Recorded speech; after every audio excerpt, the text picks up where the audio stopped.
Hello friends, good morning. मैं संजीव प्रजापति अपने YouTube channel expert classes bye Sanjeev Prajapati में आपका हार्दिक स्वागत करता हूं।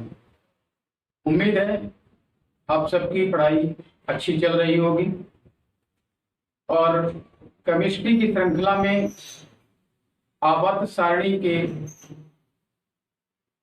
तत्वों के आवर्ती गुण में परमाणु त्रिज्या टॉपिक आज शुरू करने जा रहा हूं। परमाणु त्रिज्या से संबंधित 15 क्वेश्चनों का संकलन आज मैंने इकट्ठा किया है। इन 15 क्वेश्चंस में आपको परमाणु की त्रिज्या निकालना, तत्व की त्रिज्या कैसे निकलती है, एटॉमिक रेडियस, ये बताया जाएगा और उसमें कई अलग अलग पीरियोडिक टेबल के ब्लॉक्स में रखे हुए तत्वों की स्थिति के बारे में भी जानकारी दी जाएगी। चलिए ज्यादा समय ना लेते हुए हम शुरू करते हैं आज का वीडियो। परमाणु त्रिज्या। हमारा आज का पहला प्रश्न आपके सामने है। पहला प्रश्न लिखा है लिथियम +1, बेरिलियम +2, फ्लोरीन -1 और सोडियम +1 की त्रिज्याओं का बढ़ता हुआ क्रम वाट क्या है। लिथियम, बेरिलियम, क्लोरीन और सोडियम आयन की त्रिज्याओं का बढ़ता हुआ क्रम क्या है। अब हमें लिथियम, बेरिलियम, क्लोरीन और सोडियम को उनकी त्रिज्याओं के बढ़ते हुए क्रम में संयोजित करना है। आइए देखते हैं। हमारे पास लिथियम +1, बेरिलियम +2, फ्लोरीन -1, सोडियम +1, इनकी त्रिज्याएं निकालने के लिए हम इसमें Z/E का मान प्राप्त करते हैं। इसके लिए Z का मान होता है 3 और परमाणु इलेक्ट्रॉनों की संख्या होती है 2। इसमें Z का मान हो जाएगा 4 और 4 इलेक्ट्रॉनों में से 2 इलेक्ट्रॉन निकल जाने के कारण यहाँ पे इलेक्ट्रॉन संख्या बचती है 2। क्लोरीन के लिए Z का मान हो जाता है 9, यानी परमाणु क्रमांक। Z क्या है? परमाणु क्रमांक 9 और उसमें 1 इलेक्ट्रॉन और आ जाने के कारण यहाँ पर इलेक्ट्रॉनों की संख्या हो जाती है 10। हम सब लोग जानते हैं कि सोडियम का परमाणु क्रमांक होता है 11 और उसमें से 1 इलेक्ट्रॉन निकल जाने के कारण इलेक्ट्रॉनों की संख्या बचती है 10। यहाँ पर अगर हम इनका मान निकालें, Z/E का मान प्राप्त करें तो हमें Z/E का मान मिलता है 1/1.5 और इसका मिलता है 2 और इसके लिए मिलेगा 0.9 और इसके लिए मिलेगा 1.1। जब हमारे पास Z/E का वैल्यू प्राप्त हो जाता है तब Z/E की वैल्यू जिसके लिए कम होती है उसका आकार सबसे अधिक होता है और जिसके लिए Z/E की वैल्यू सर्वाधिक होगी उसका आकार सबसे कम होगा। हमें त्रिज्याओं के बढ़ते हुए क्रम में रखना है, तो सबसे बढ़ते हुए क्रम में रखने के लिए सबसे छोटी त्रिज्या का तत्व सबसे पहले लेंगे। सबसे छोटी त्रिज्या किसकी होगी? जिसके लिए Z/E का मान सर्वाधिक है, यानी कि Be +2 सबसे छोटी त्रिज्या होगी। इससे बड़ी त्रिज्या किसकी होगी? Li +1 और इससे बड़ी त्रिज्या का मान हमारे सामने हमको मिलेगा सोडियम का Na+1 और सबसे बड़ी त्रिज्या हो जाएगी क्लोरीन की। तो दोस्तों हमने बेरिलियम, लिथियम, सोडियम, क्लोरीन के आयनों की त्रिज्याओं का बढ़ता हुआ क्रम देखा। इसी के साथ अब हम चलते हैं दूसरे प्रश्न की ओर। दूसरा प्रश्न लिखा हुआ है परमाणु क्रमांक 113 वाले तत्व के गुण किसके समान हैं। परमाणु क्रमांक 113 वाले तत्व के गुण किसके समान हैं। अब हमें पता है आवर्त सारणी का आकार कुछ इस तरह का आकार होता है। इस आकार में पहले तो समूह जो होते हैं इसमें क्षारीय धातुएं दूसरे में क्षारीय मृदा धातुएं। इसके बीच के पोर्शन में जो क्षेत्र होता है इसमें संक्रमण धातुएं रहती हैं। संक्रमण धातुओं के साथ में यहाँ पर 5 कॉलम और रहते हैं। इसमें हमारी इधर धातुएं, इधर संक्रमण धातुएं, और इसमें अधातुओं के साथ साथ उपधातुएं भी रहती हैं। और इसमें एक अंतिम समूह होता है, 18वां समूह, जिसको जीरो समूह के नाम से भी जानते हैं। इसमें हमारी सभी उत्कृष्ट गैसें या नोबेल गैसें रहती हैं। हम आपको पता करना है परमाणु क्रमांक 13 वाले तत्व की गुण किसके समान है। यानी सबसे पहले हमें परमाणु क्रमांक 113 वाले तत्व की स्थिति का पता लगे। हम जानते हैं हमारी पीरियोडिक टेबल का अंतिम तत्व ऑर्गेन्सन होता है, OG, और ऑर्गेन्सन नोबेल गैसेज का अंतिम तत्व है जिसका परमाणु क्रमांक होता है 118। इसमें पी कक्षक में, पी कोष उपकोष में 6 इलेक्ट्रॉनों का प्रवेश होता है। इस प्रकार पी को 6 ऊर्ध्वाधर स्तंभों में बांटा जाता है, 1 2 3 4 5 6।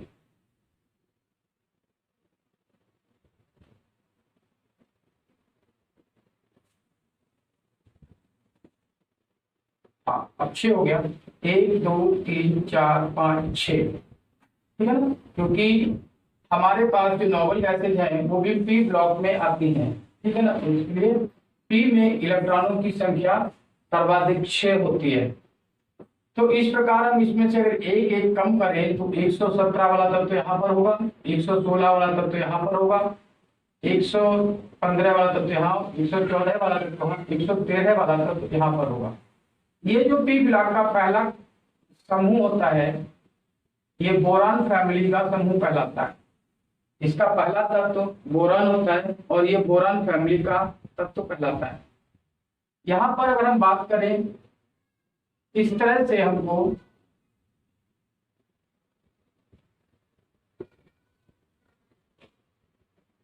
आड़े तिरछे रूप में हमें 7 मेटल्स यानी नॉन मेटल से मेटलाइट बोल सकते हो, उपधातुएं दिखाई देती हैं। 7 उपधातुएं यहाँ जब मिलती हैं तो इतना जो बीच का एरिया है इस क्षेत्रफल में मिलने वाले तत्व, ये तत्व संक्रमण होते हैं और ये तत्व परासंक्रमण तत्व कहलाते हैं। इनको हम पोस्ट ट्रांजिशन एलिमेंट कहते हैं। तो क्या है कि 113 वाला तत्व यहाँ पर उपस्थित होता है। ये हमारे पास समूह होता है थर्ड ए। ये कौन सा समूह होता है? Third A. इस प्रकार हमने देखा परमाणु क्रमांक 113 वाला तत्व आवर्त सारणी में थर्ड ए समूह का अंतिम तत्व है, जिसके गुण किसके समान होते हैं? पोस्ट ट्रांजिशन मेटल्स के समान होते हैं।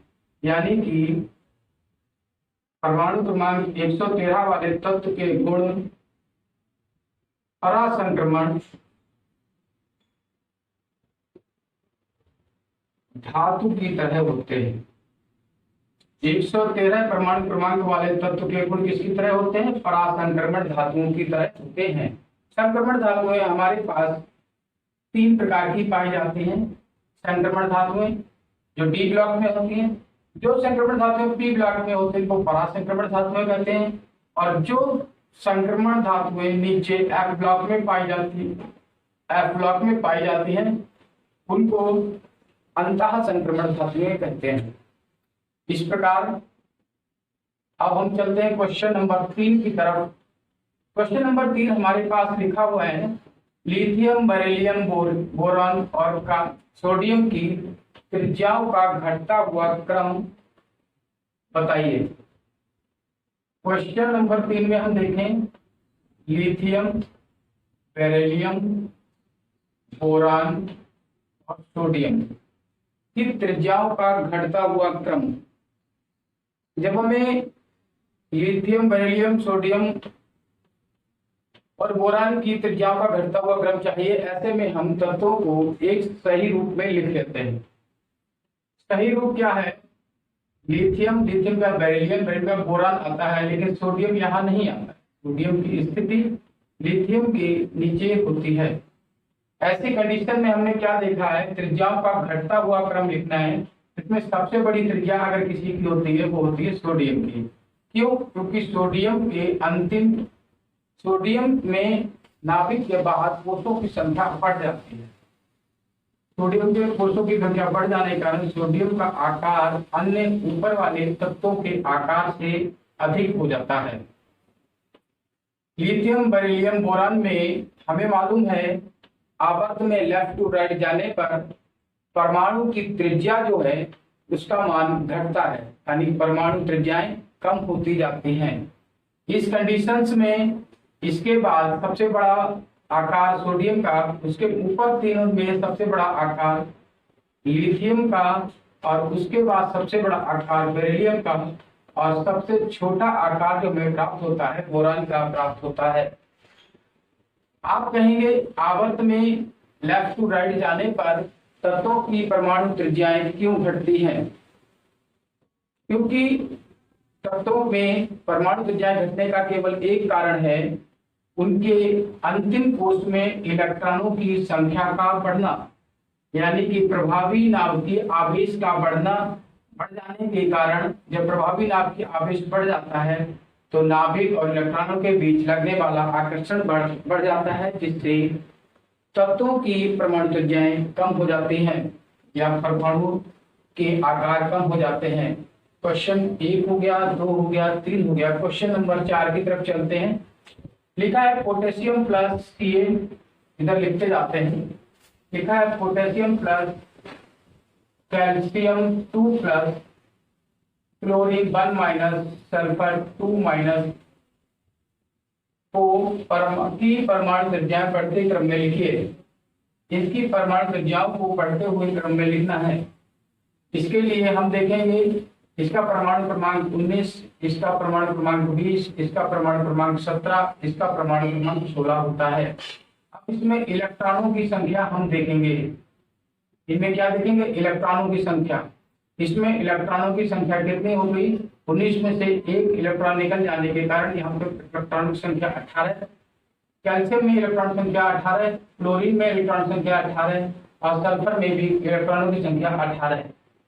जब सारे तत्वों में इलेक्ट्रॉनों की संख्या बराबर होती है, ऐसे तत्वों को सम इलेक्ट्रॉनिक तत्व कहते हैं।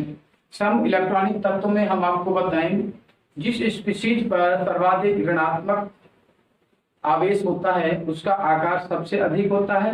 उसी क्रम में जिस पर सर्वाधिक धनावेश होता है उसका आकार सबसे कम होता है। जिस पर सर्वाधिक ऋणावेश होगा, यानी कि सल्फर 2 माइनस, इसका आकार सर्वाधिक होगा।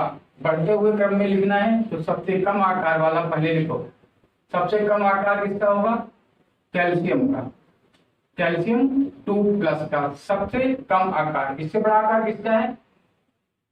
पोटेशियम प्लस का। और इससे बड़ा आकार हमको क्लोरीन -1 का, और सबसे बड़ा आकार सल्फर 2 माइनस का होगा। सल्फर 2 माइनस का होगा। इस तरह से दोस्तों हमने 4 क्वेश्चन कंप्लीट किए। 5वें क्वेश्चन की ओर हम लोग जा रहे हैं। 5वां क्वेश्चन पढ़िए। 5वां क्वेश्चन लिखा है, लिथियम, सोडियम, पोटेशियम, रुबिडियम में कौन परऑक्साइड नहीं बनाते? लिथियम, सोडियम,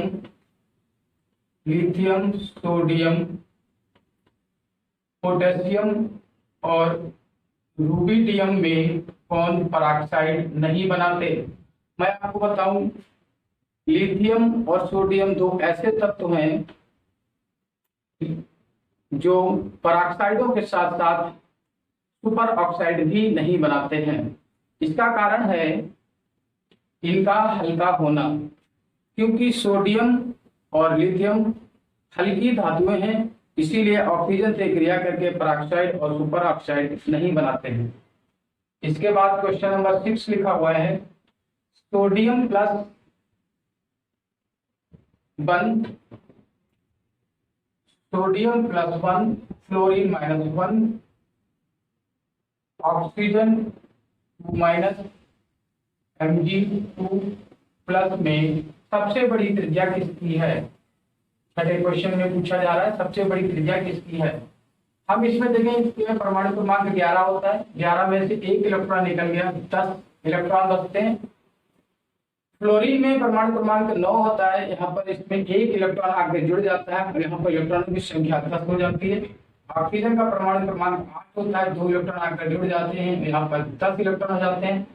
और मैग्नीशियम का परमाणु क्रमांक 12 होता है, इसमें 2 इलेक्ट्रॉन निकल जाते हैं, तो इलेक्ट्रॉनों की संख्या जो है 10 हो जाती है। इस प्रकार हमने देखा ये चारों तत्व जो थे एलिमेंट, क्या होगा, ये आइसो इलेक्ट्रॉनिक हो गए। जब आइसो इलेक्ट्रॉनिक हो गए तो वह स्पीशीज जिस पर इलेक्ट्रॉनों आवेश की ऋणात्मक आवेश की संख्या सर्वाधिक होगी उसका आकार सबसे अधिक होगा। इस यहाँ पर सर्वाधिक ऋणावेश ऑक्सीजन पर 2 ऋणावेश पाया जा रहा है, अर्थात ऑक्सीजन 2 नेगेटिव का आकार सबसे बड़ा होगा। Sodium 1 positive, fluorine 1 negative, oxygen 2 negative, Mg2 positive में सबसे बड़ी त्रिज्या ऑक्सीजन 2 नेगेटिव की होगी। आया समझ में? चलो क्वेश्चन नंबर 7 की तरफ चलते हैं। क्वेश्चन नंबर 7 में एक कॉमन सी बात लिखी हुई है, जर्कोनियम और हैफनियम की त्रिज्याएं समान की होती हैं। भाई ये क्वेश्चन बहुत सारे एग्जाम्स में पूछा जाता है, खासकर टीजीटी पीजीटी में मैनी टाइम रिपीटेबल क्वेश्चन है ये, और बहुत बार रिपीट होता है, हर 10 साल में 2-4 बार रिपीट हो जाता है।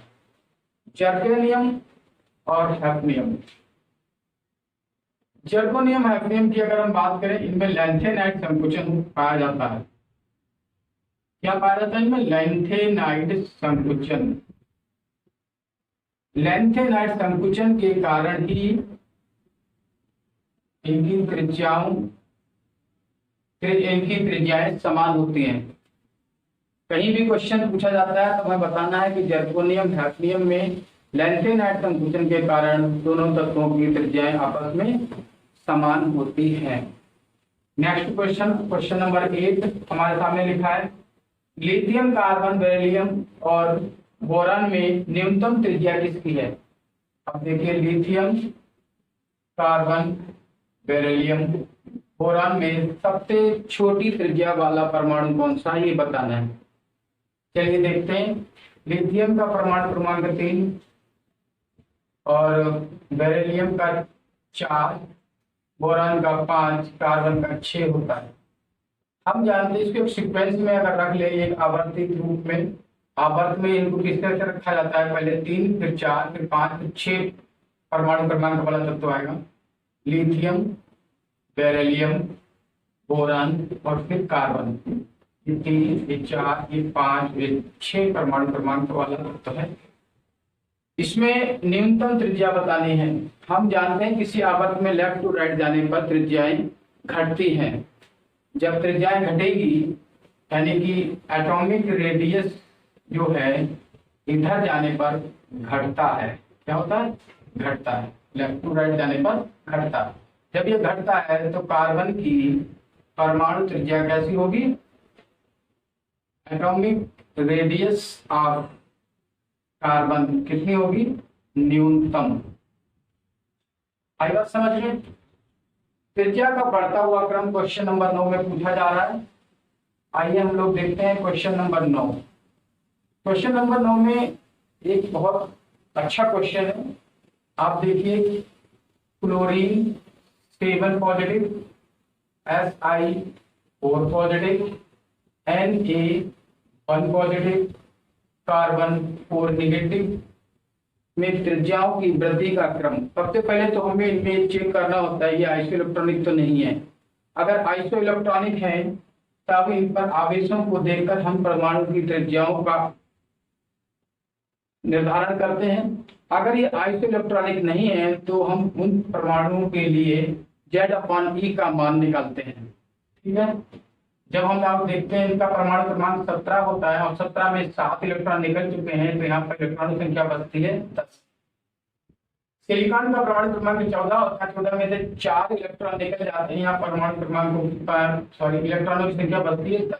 सोडियम का परमाणु क्रमांक 11 और 11 में से एक इलेक्ट्रॉन निकल जाए तो कितने इलेक्ट्रॉन बचते हैं? 10।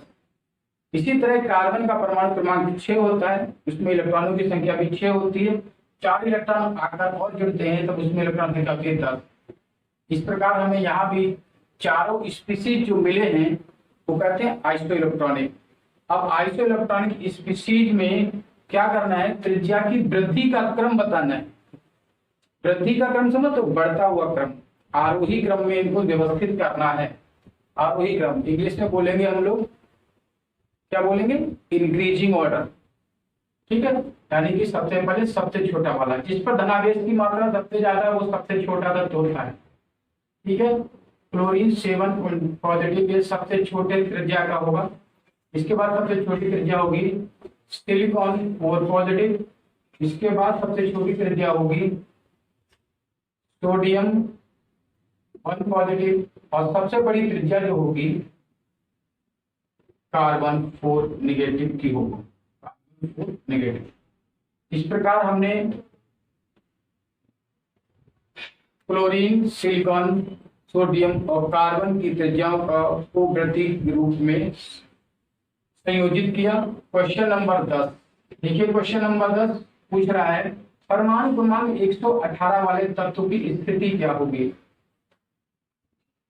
परमाणु क्रमांक 118 वाले तत्व की स्थिति क्या होगी?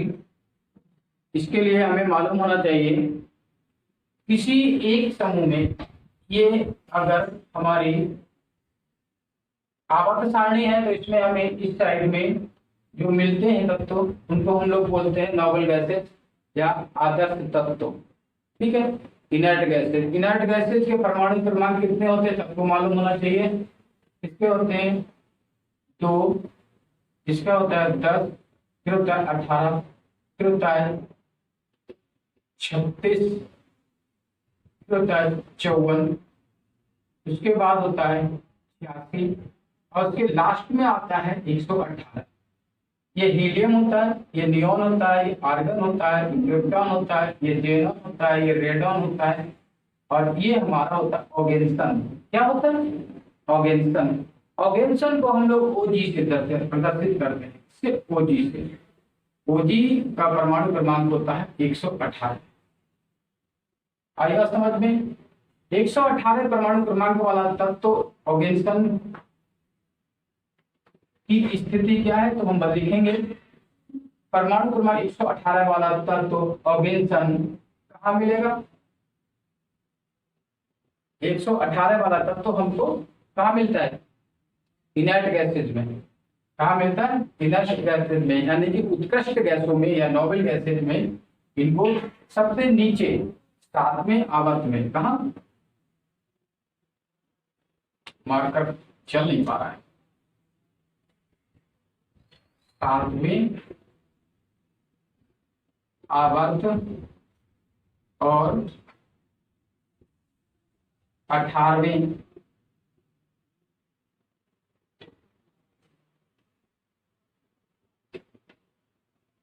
समूह में रखा मिलेगा। ऑर्गेन्सन हमको 7वें आवर्त में यानी सबसे नीचे और 18वें समूह में उत्कृष्ट गैसों के साथ रखा मिलता है। ठीक है, इसी के साथ अब हम देखते हैं तत्व थैलियम की उपस्थिति क्या है।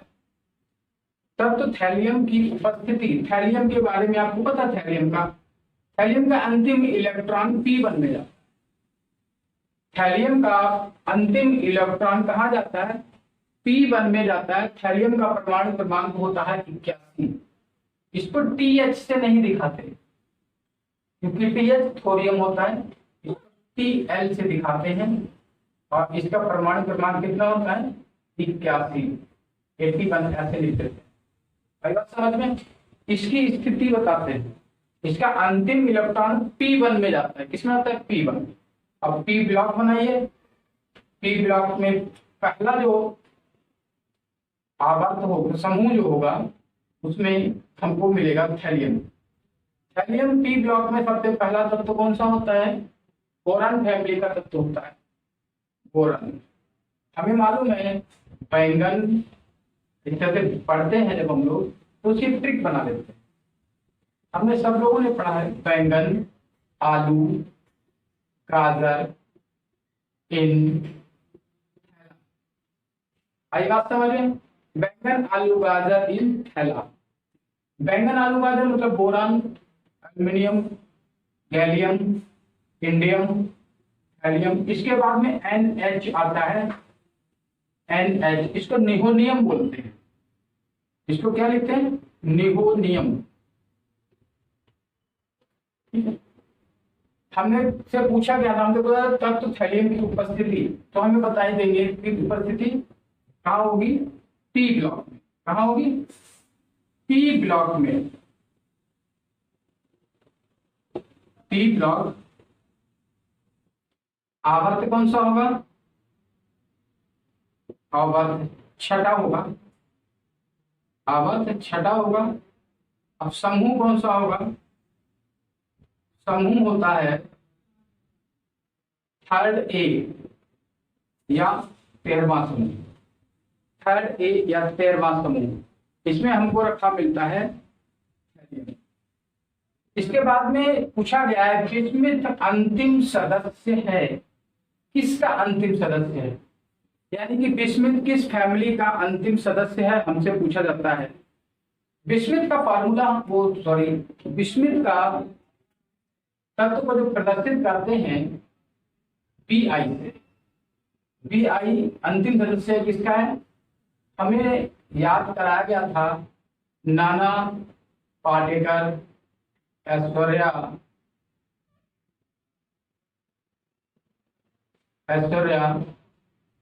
सब बीमार। नाना पाटेकर, ऐश्वर्या सब बीमार। ये इस तरह से हम बता सकते हैं विस्मित नाइट्रोजन फैमिली का अंतिम तत्व है। ठीक है ना? विस्मित नाइट्रोजन फैमिली का अंतिम तत्व है। और विस्मित के बाद में जो हमारा तत्व आता है वो आता है PP। पोलोनियम बाद में आता है और PP पहले आता है। ठीक है। इसके बाद में हम लोग चलते हैं, लिखते हैं इलेक्ट्रॉनिक विन्यास दिया हुआ। देखिए ये क्वेश्चन देखिए कितना अच्छा क्वेश्चन है। यहाँ पर इलेक्ट्रॉनिक विन्यास देकर के हमसे पूछें किस ब्लॉक में तत्व। भाई कमाल कर दिया यहाँ तो। क्वेश्चन पूछने का नया ट्रेंड देखिए किस तरह से पूछा गया है। 4F14, यहाँ पर थोड़ा सा ध्यान देने की जरूरत है। 5D7 6H2 वाला तत्व, जिसका मतलब अंतिम कोर्स का जो इलेक्ट्रॉनिक कॉन्फ़िगरेशन जो हमें मिला है ये मिला। अब हमें इस तत्व की का ब्लॉक बताना, ये तत्व कौन से ब्लॉक में है, किस ब्लॉक से बिलोंग करता है। ऐसा बताने के लिए सबसे पहले हम देखेंगे इसका अंतिम तत्व किस ब्लॉक में जा रहा है। S block, D block, D block, F block. F block confirm भरा हुआ है 14।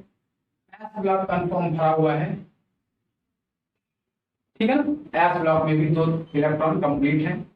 हमारी बी ब्लॉक जो है यानी टी उपकोष जो है उसमें केवल 7 इलेक्ट्रॉन है। अब इसका मतलब है 4F की पोजीशन क्या होती है? 4F की पोजीशन नीचे लैंथेनाइड में होती है। किसमें होती है?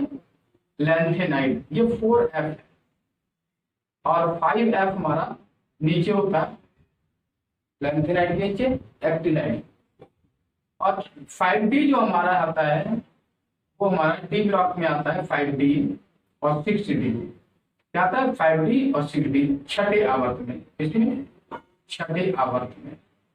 इस प्रकार हमने देखा electronic configuration 4F14 5D7 6S2 वाला तत्व डी ब्लॉक से संबंधित है। किस ब्लॉक से संबंधित है? डी ब्लॉक से संबंधित है। ठीक है भाई, ये बात हमको पता लग चुकी है। क्योंकि तत्व का अंतिम इलेक्ट्रॉन डी उपकोष में प्रवेश करता है और अंतिम इलेक्ट्रॉन जिस उपकोष में प्रवेश करता है तत्व भी उसी ब्लॉक का होता है। लिथियम मैग्नीशियम, देखिए ये विकर्ण संबंध से संबंधित क्वेश्चन है। विकर्ण संबंध से संबंधित क्वेश्चन हर बार एग्जाम में कोई ना कोई पूछा जाता है। विकर्ण संबंध होता क्या, मैं आपको बता दूं। दूसरे आवर्त और तीसरे आवर्त के संबंधों में पाई जाने वाली के आकारों में पाई जाने वाली तुलनात्मक समानता को विकर्ण संबंध के द्वारा प्रदर्शित किया जाता है। इसमें lithium, beryllium, boron, carbon, nitrogen और ऑक्सीजन, इसके साथ में आ जाता है sodium, magnesium, aluminium, carbon, silicon, phosphorus और सल्फर। इसका सोडियम का की त्रिज्या तुलनात्मक रूप से मैग्नीशियम के बराबर होती है और बेरिलियम की त्रिज्या तुलनात्मक रूप से एल्युमिनियम के बराबर होती है। बोरान की त्रिज्या सिलिकॉन के बराबर होती है। कार्बन की त्रिज्या फास्फोरस के बराबर होती है। नाइट्रोजन की त्रिज्या तुलनात्मक रूप से अगर देखा जाए तो सल्फर के बराबर होती है और ऑक्सीजन की त्रिज्या तुलनात्मक रूप से क्लोरीन के बराबर होती है। तो पूछा गया है इन दोनों में क्या संबंध है। लिथियम और मैग्नीशियम में विकर्ण संबंध पाया जाता है। फिर लिखा है बेरिलियम एल्युमिनियम में क्या संबंध है, इनमें भी विकर्ण संबंध है। लिथियम मैग्नीशियम और बेरिलियम एल्युमिनियम में कौन सा संबंध है, विकर्ण संबंध है। इस संबंध को क्या कहते हैं हम लोग, विकर्ण संबंध। क्या कहेंगे, विकर्ण संबंध। ठीक है, इसके बाद हमारे पास आज अंतिम सब क्वेश्चन बचा हुआ है। अंतिम क्वेश्चन बहुत अच्छा क्वेश्चन है, अगर याद है तो अच्छी बात है, नहीं है तो मैं बता देता हूं। अंतिम क्वेश्चन पे लिखा हुआ है आई ई, फिर लिखा है ई एन, आई ई के बाद लिखा है ई एन, ई एन के बाद लिखा है ई आर। ये क्वेश्चन इसी तरह से लिखा हुआ मिला और ऐसे पूछा भी गया है। जब इस तरह के क्वेश्चन पूछे जाते हैं तो आई ई का मतलब है आयोनाइजेशन एनर्जी। आयोनाइजेशन एनर्जी को हम बोलते हैं आयनन ऊर्जा। ईएन को बोलते हैं